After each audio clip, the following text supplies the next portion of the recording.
Magandang gabi po.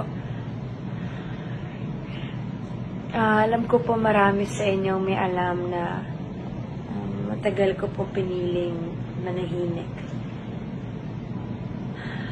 Bakit? Kasi kagaya po ng iba sa inyo,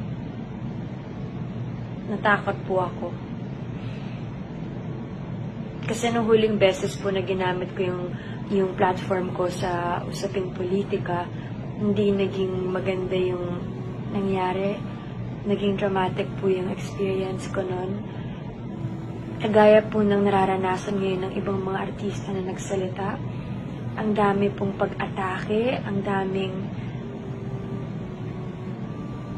daming sinabi, hindi lang sa akin, pero pati pamilya ko. Kaya sinabi ko po nun sa sarili ko